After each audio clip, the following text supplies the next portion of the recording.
नमस्कार, मैं हूं श्वेता झा और आप देख रहे हैं आज तक। प्रधानमंत्री नरेंद्र मोदी 22 सितंबर को अमेरिका दौरे पर जा सकते हैं। 24 सितंबर को क्वाड शिखर सम्मेलन में भाग लेने से पहले प्रधानमंत्री मोदी अमेरिकी राष्ट्रपति जो बाइडेन से भी मुलाकात करेंगे। अफगानिस्तान में तालिबान की नई सरकार के गठन के बाद पीएम मोदी का यह दौरा काफी अहम माना जा रहा है।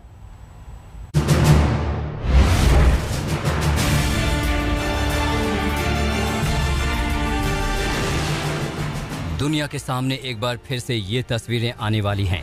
एक बार फिर सबसे ताकतवर मुल्क के राष्ट्रपति के साथ भारतीय प्रधानमंत्री मोदी की मुलाकात होने वाली है। दरअसल अमेरिका की राजधानी वॉशिंगटन में इस बार क्वाड देशों की बैठक होने जा रही है, जिसकी अध्यक्षता राष्ट्रपति जो बाइडेन करने वाले हैं और इसी बैठक के लिए मोदी अमेरिका जा सकते हैं। आज तक को मिली जानकारी के मुताबिक अपने दौरे में प्रधानमंत्री मोदी 22 सितंबर को अमेरिका के लिए रवाना होंगे। 23 सितंबर को अमेरिकी राष्ट्रपति जो बाइडेन और मोदी की द्विपक्षीय मुलाकात होगी। 24 सितंबर को क्वाड सम्मेलन में प्रधानमंत्री मोदी हिस्सा लेंगे, जबकि 25 सितंबर को यूएन जनरल असेंबली के सेशन को प्रधानमंत्री मोदी संबोधित कर सकते हैं। प्रधानमंत्री मोदी का अमेरिका दौरा कई मायनों में बेहद ही अहम माना जा रहा है। अफगानिस्तान में तालिबान की नई सरकार के गठन के बाद इस मुलाकात में सबसे बड़ा मुद्दा अफगानिस्तान ही हो सकता है। अफगानिस्तान से अमेरिकी सेना की वापसी के बाद वहां पर तालिबान राज आ गया है। ऐसे में अमेरिका इस वक्त दुनिया के निशाने पर है। उधर चीन ने तालिबान के साथ अपनी दोस्ती को बढ़ाना शुरू कर दिया है। ऐसे में पीएम मोदी और जो बाइडेन के बीच अफगानिस्तान और चीन को लेकर बातचीत हो सकती है। दरअसल भारत पहले ही अपने साथी देशों के साथ अफगानिस्तान के मसले पर चर्चा करता आ रहा है। रूस, ब्रिटेन, ऑस्ट्रेलिया, जर्मनी, फ्रांस समेत कई देशों से भारत की बातचीत हो चुकी है, क्योंकि एशिया में भारत बड़ा देश है और अफगानिस्तान में उसका बड़ा निवेश भी है। लिहाजा हर स्थिति में भारत की भूमिका अहम हो जाती है। ऐसे में प्रधानमंत्री मोदी के अमेरिका दौरे पर दुनिया की नजरें टिकी रहेंगी। दिल्ली से गीता मोहन के साथ आज तक ब्यूरो। नरेंद्र मोदी ने ब्रिक्स समिट में एजेंडा सेट कर दिया है। अफगानिस्तान और तालिबान को लेकर अपनी लाइन पूरी दुनिया को बता दी है। मोदी ने जो कहा, चीन के राष्ट्रपति ने जिनपिंग ने जो सुना और रूस के राष्ट्रपति पुतिन ने जो कमिटमेंट दिया, आप भी पूरे विस्तार से देखिए। राष्ट्रपति पुतिन, आज इन तस्वीरों को बहुत गौर से देखिए। इन तस्वीरों में प्रधानमंत्री नरेंद्र मोदी हैं, तस्वीरों में रूस के राष्ट्रपति पुतिन हैं, तस्वीरों में चीन के राष्ट्रपति जिनपिंग हैं। ये वही चेहरे हैं जो अफगानिस्तान पर आगे का रोड मैप तय करने के लिए एक साथ एक प्लेटफॉर्म पर आपको नजर आ रहे हैं। प्लेटफॉर्म है ब्रिक्स सम्मेलन का, जिसकी अध्यक्षता प्रधानमंत्री नरेंद्र मोदी ने की। समझौते से सहयोग का एक नया अध्याय शुरू हो रहा है। इन सभी नए इनिशिएटिव्स ने न सिर्फ हमारे नागरिकों को लाभ मिलेगा, हमारा ब्रिक्स संगठन भी आने वाले समय में प्रासंगिक रहेगा। मुझे विश्वास है कि आज की बैठक ब्रिक्स को भविष्य में और उपयोगी बनाने के लिए उपयुक्त दिशा देगी। Have sought synergy between our development policies. Putin ने अफगानिस्तान पर क्या बात रखी? I agree with the colleagues, our associations. Modi ने तालिबान पर क्या प्लान समझाया?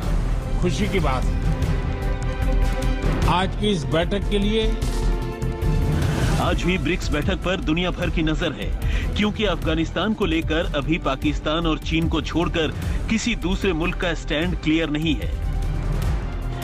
अफगानिस्तान में आगे क्या होगा, यही सब जानना चाहते हैं। अफगानिस्तान के मौजूदा हालात पर पुतिन का भी बड़ा बयान आया।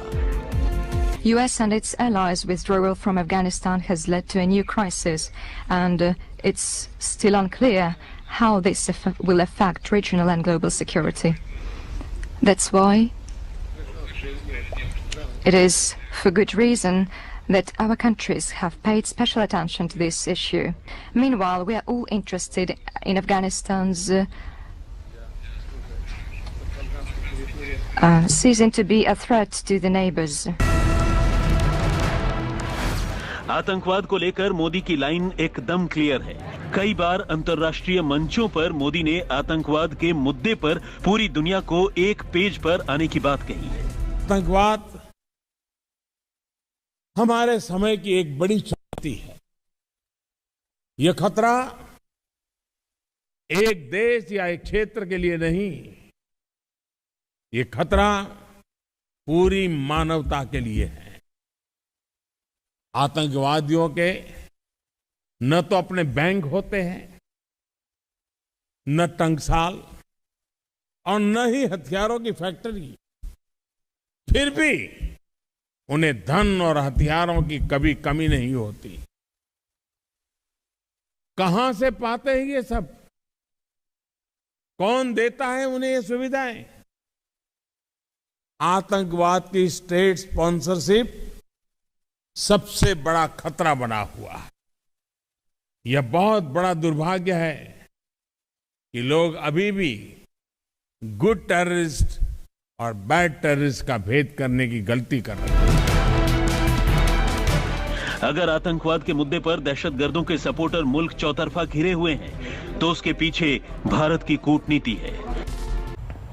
तालिबान के सत्ता में आने के साथ ही फरमानों और पहरों का काला दौर शुरू हो गया है। इसकी सबसे ज्यादा मार महिलाओं पर पड़ रही है। महिलाओं के लिए पर्दा जरूरी कर दिया गया है। उनके विरोध प्रदर्शनों पर पाबंदी लगा दी जा रही है। कोशिश यही है कि किसी भी तरह महिलाओं की आवाज दबा दी जाए।